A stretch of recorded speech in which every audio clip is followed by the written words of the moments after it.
Hi guys, may sinabi kasi dito si Job Mackenzie. Oo. Adik lang ang ayaw sa mga Duterte. Actually, iniisip kasi ito talaga yung palagi kong nababasa sa comment section.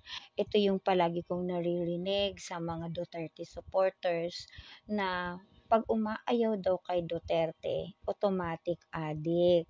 Oo, nililinaw ko, B. Umaayaw ako kay Duterte, pero hindi ako adik.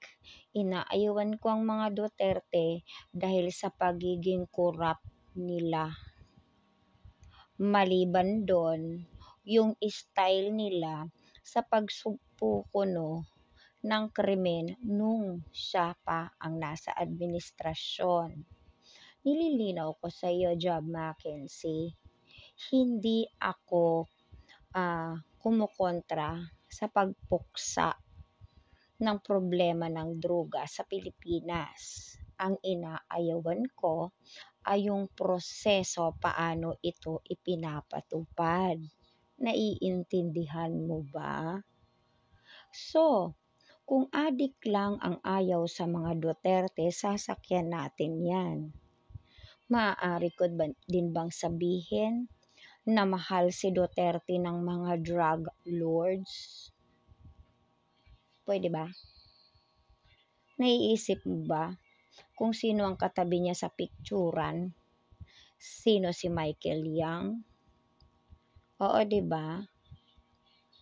Sino ang sumasangkot sa mga droga na si Duterte, ang Tatay Digong niyo ang katabi? So, yung sa premise ninyo yan, na adik lang ang ayaw sa mga Duterte, yun naman pala eh. Kayo lang ang nagkiklaim na si Duterte magaling. Pero si Duterte, dinidenay yung kanyang accountability sa war on drugs. Kasi sabi niya, guilt is personal.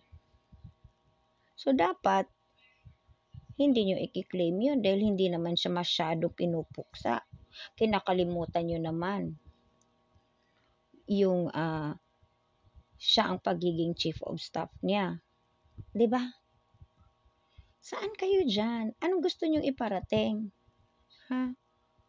Ikiklaim ni Duterte na magaling siya, siya lang ang sakalam, pero pagdating sa accountability, bibitawan niya ang kanyang kapulisan dahil guilt is personal. Hindi niya sinasabing tigiluglugin according to sa inyo, pero si Digong na rin ang magsabi na galitin nyo at nang bumunot at nang sabihin yung nanlaban. Yung mga adik ba yan na sinasabi mo na according to you galit sa mga Duterte? Yung mga biktima ng AJK? Nabigyan ba yan ng saktong proseso ng batas para masabi mo na talaga sila ay adik kaya sila galit kay Duterte? Maaari ko din bang sabihin na ang mga galit kay Sara ay pumapalakpak sa kawalang hiyaan ng Pogo at sila ay pro-China at hindi sila pro-Filipino? Kagaya mo ba yan? Linawin natin. Bakit kayo galit kay Risa?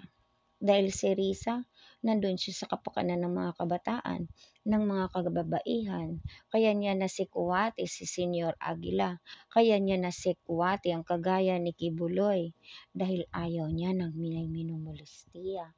Dahil ayaw niyang inaapakan ang karapatan ng mga kababaihan. Ibig ba dyan sabihin galit kayo kay Risa? Dahil isa kayong rapists? Yun ba gusto mong marating? Sasakyan kita. Ha? Ulitin mo pa. Bibinggo ka na. Yan ang mga sinasabi dito sa comment section. Pag may umaakyat na adik ang galit kay Duterte. Hindi ako adik. Pero galit ako kay Duterte. Bakit? Hindi lang sila naninindigan at pinapanghawakan ng accountabilidad nila, pero ang mga Duterte ay masahol pa sa masahol na pangalan sa pagiging korap. Nakita mo, ang bagong report ngayon ng OCCRP, ha?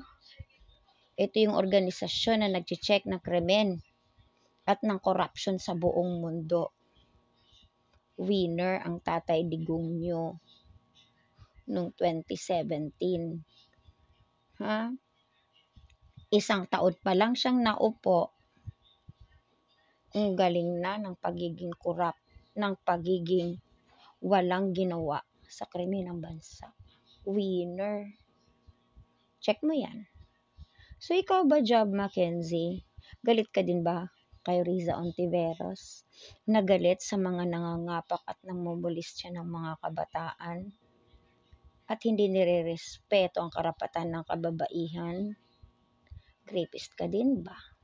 Kagaya ng gusto mong iparating na adik lamang ang galit sa mga Duterte. May kuha mo logic, inom tubig para makayanan.